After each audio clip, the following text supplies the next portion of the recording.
right, if you haven't figured it out, this is Ecology Who to Kill. I hope you're having a great day.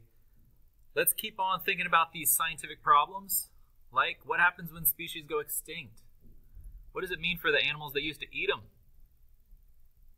Or what does it mean if a species goes extinct? What about what they used to eat? What will happen to them? I bet they're happier.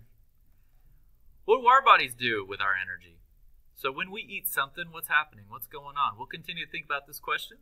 And let's think about a little maybe about being a vegetarian or vegan. So what role does being a vegetarian or vegan play in your health, how your body uses energy, and how much energy could or maybe be available for all the people on the planet that affects starvation? Think about this. So we have lots of living things. This is a National Geographic video focusing on a region, a central region of Africa. Looks like it includes the grassland biomes mostly. But we have all these living things, and they've all chosen to eat different things. They're connected because they're constantly consuming or eating each other to survive. You have big organisms, you have small ones, you have primary consumers, you have secondary consumers, you have top predators or tertiary consumers. They're all trying to survive and get what they want, working with what they got to survive. And they all have to kill something to live. You know, we sometimes think of ourselves as not really connected too much to natural, top consumers and predators, but even though generally in our society, in our cities, we are pretty protected, I just thought you'd think this would be pretty interesting. Here in LA and in Southern California, most of our cities are right up against natural mountain lion territory. And check this out. Here's a top consumer, a secondary consumer, or a tertiary consumer out in the back of someone's backyard. I'm sorry the footage is so poor, but you can see it roaming around. You can see a drone. A drone is getting footage of it. That mountain lion's trying to get into someone's home. It's probably pretty desperate, might be stressed, or maybe it's super starving. But look at that. Look at it go. We live so up close to the food webs around us, and we sometimes forget. What would you do if this happened to you? You can see they've darted it and removed it. All right, we've already spent a lot of time learning about new names for the animals in nature. We've learned new names to describe ourselves based on what we consume. So let's take some time to review. Let's review what we've learned. So in your notebook, let's write slide 23. And for slide 23, we want to answer this question. How does energy flow and calories available change as you go up a food chain? So depending on what you eat in nature or in your life, how does energy flow occur depending on what you eat? So if you're a vegetarian or if you're a carnivore, if you're a primary consumer or a secondary consumer, how do you get your energy and how much energy do you get or calories do you get from what level you eat in a food chain? You can, if you want, copy this sentence structure down. And it says right here there's help from slide 15 if you get a little confused. But you can fill in these blanks. So you can copy this whole statement down, this whole argument. And you can fill in the blanks as you go. And you can choose increases or decreases within the parentheses to help you. And slide 15 is there to help also. Really, all you have to do, you can answer this whole question just by looking at this graphic. So we have, this is a model I've created. And this scientific model shows you autotrophs, primary consumers, and secondary consumers. And it adds some text, some words to support what everything is occurring. So it shows a process just like a good model. So you can study this and then just answer the question, or you can read the question, copy this down, and then use everything here and anything on slide 15 to help you fill in the blanks. So go ahead and pause the video now and spend some time trying to answer. And also don't forget, looks like we have a word bank. So some of the blanks you can fill in with the word primary consumer, secondary consumer, autotroph/producers. So we'll review this answer in class, but go ahead and spend some time now answering it like you think you should and test yourself, see if you can figure it out.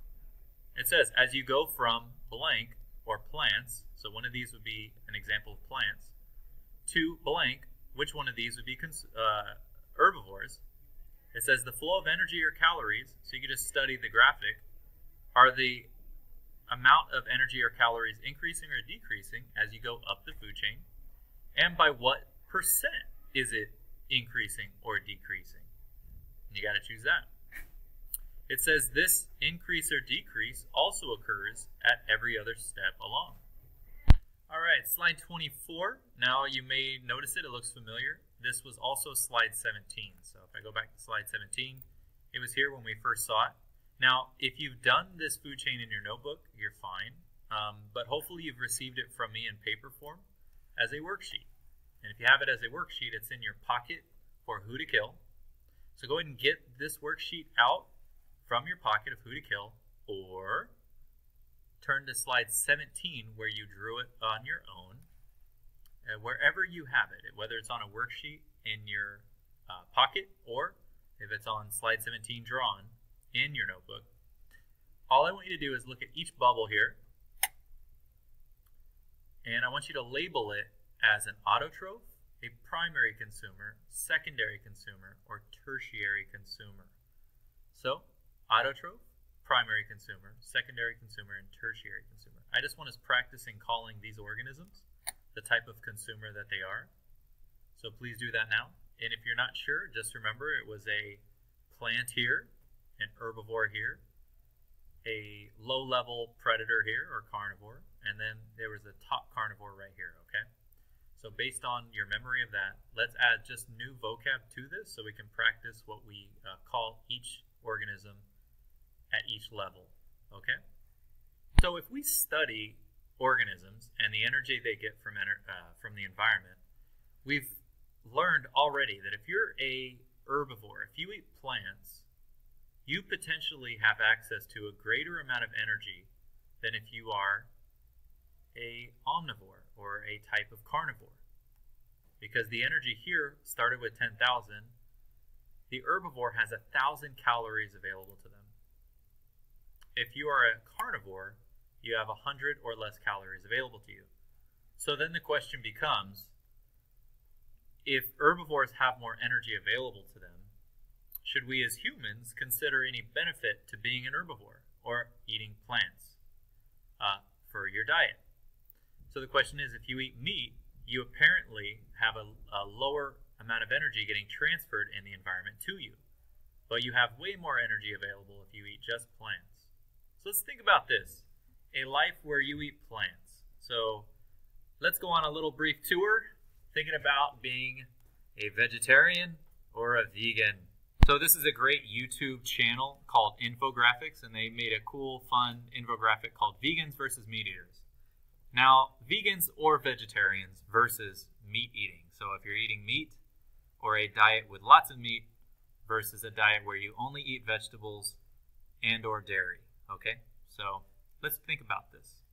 So if you're vegan, you would be a primary consumer because you only eat plants. So you would not eat meat, you wouldn't eat steak, sausage, you wouldn't even eat dairy or eggs if you're vegan. If you're vegetarian, you could have your eggs and you could have your milk and dairy, but you would not eat fish or other animals, right? All right, so let's look at some pros and cons of being a meat eater or pros and cons of being a plant eater only. So the blue side is you're a primary consumer, only eating plants, and the right side is if you are only a meat eater or a secondary consumer, something that is a carnivore. A secondary consumer, of course, eats animals, right? So why do people choose to be primary consumers or secondary consumers? Well, one argument, if you want to be a primary consumer and only eat vegetables, is that they say it's cruel and unethical or wrong to kill animals for food if you can survive on vegetables. And then people who like to eat meat might argue that eating meat is not cruel or bad. It is a natural part of being alive. Okay, there's two arguments going against each other. Here's another argument. If you're vegetarian, the human anatomy has evolved or is designed to eat mostly vegetables. So the argument is that our body handles vegetables very well, and our teeth are designed to eat vegetables mostly. And then someone else may say, no, eating meat has been an essential part of our survival for 2.5 million years.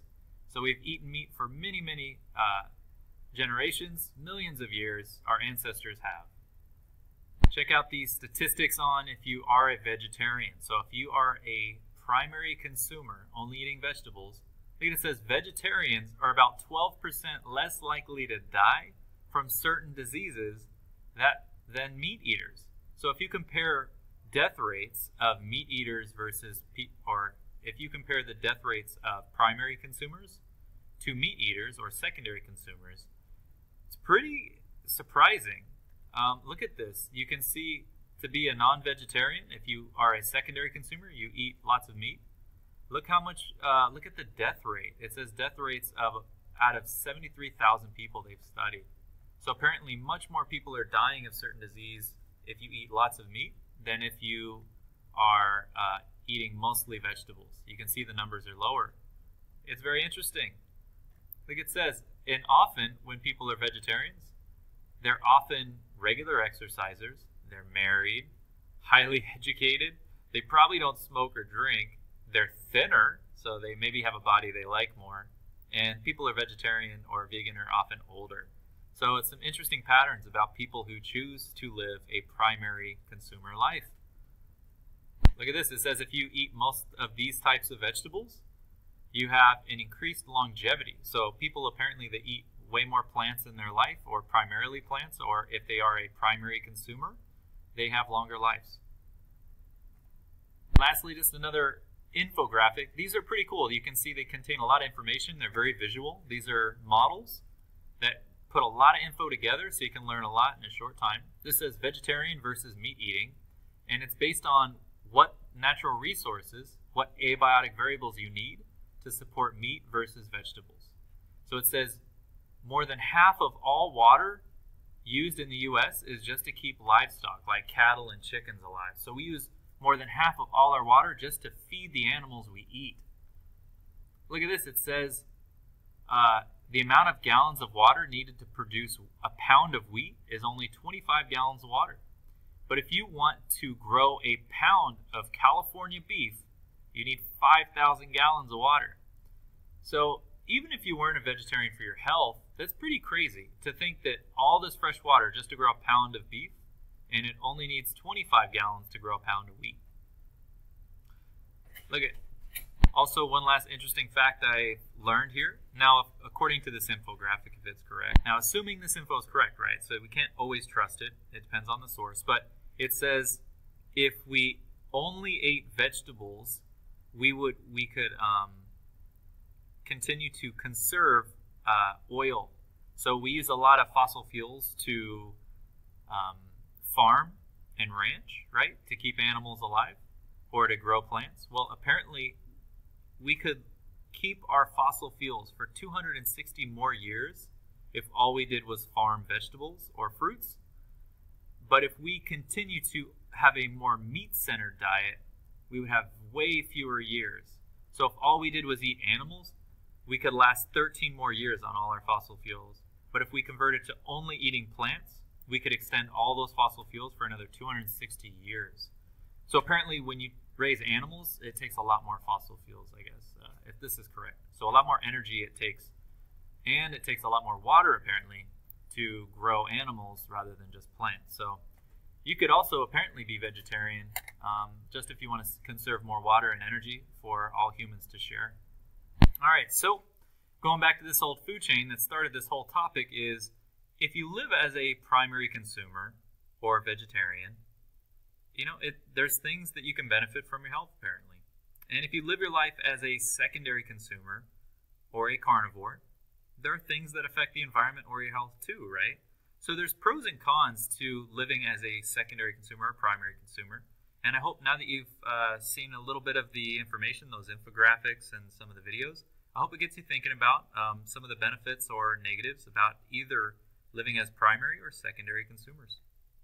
All right, slide 25 is the last slide of the day, and what we want to try to do is explain this question. It says, why does each higher level have fewer species or a lower population?